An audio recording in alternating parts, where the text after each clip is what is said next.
જમ્મુ કાશ્મીરમાં વૈષ્ણોદેવી કટરાથી શિવઘોડી જતી વખતે પાકિસ્તાની 9 જૂને હિન્દુ શ્રદ્ધાળુઓની બસ પર ક્રૂર હુમલો કર્યો હતો, જે ઘટનાને લઈ આજરોજ બારડોલી વિશ્વ હિન્દુ પરિષદ અને બજરંગ દળ દ્વારા શ્રદ્ધાંજલિ અર્પી આક્રોશ વ્યક્ત કર્યો હતો તેમજ મહામુહિમ રાષ્ટ્રપતિને સંબોધી આવું કૃત્ય કરનાર સામે કડકમાં કડક કાર્યવાહી થાય તે માટે આવેદનપત્ર આપવામાં આવ્યું હતું।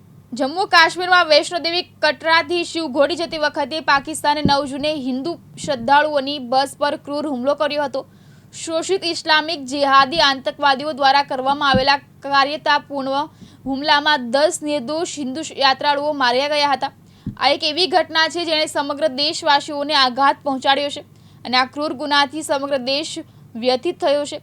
દેશની નવી સરકારના શપથ ગ્રહણ સમયે આ પ્રકારનું ઘૃણાસ્પદ કૃત્ય કરીને ઇસ્લામિક આતંકવાદીઓએ દેશની સાર્વભૌમત્વને પડકારી છે, જે ઘટનાને લઈ આજરોજ બારડોલી વિશ્વ હિન્દુ પરિષદ અને બજરંગ દળ દ્વારા શ્રદ્ધાંજલિ અર્પી આક્રોશ વ્યક્ત કર્યો હતો તેમજ કેન્દ્ર સરકારને આવી પ્રવૃત્તિઓ પર સંપૂર્ણ અંકુશ લાવવા માટે નિર્ણાયક અને કડક પગલાં ભરવા અને આવા તત્વોને સમર્થન આપનારા આંતરિક અને વિદેશી તત્વો સામે પણ કડક અને યોગ્ય કાર્યવાહી કરવામાં આવે તે માટે મહામુહિમ રાષ્ટ્રપતિને સંબોધી આવેદનપત્ર આપવામાં આવ્યું હતું। જય શ્રી રામ।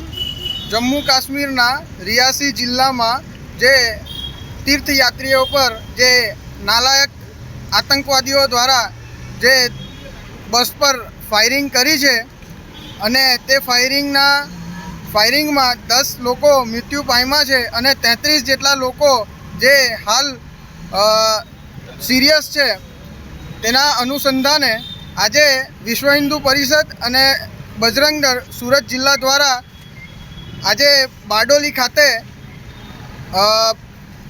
વિરોધ પ્રદર્શન નોંધાવી અને શ્રદ્ધાંજલિનો કાર્યક્રમ રાખવામાં આવેલો છે અને ત્યારબાદ બારડોલી એસડીએમને રાષ્ટ્રપતિને સંબોધિત આજે આ આતંકવાદીઓના ક્રૂર આ કાર્યોને વખોડી અમે આવેદનપત્ર આપવાના છે। જય શ્રી રામ। રમેશ ખંભાતી, દિવ્યાંગ ન્યૂઝ, બારડોલી, સુરત।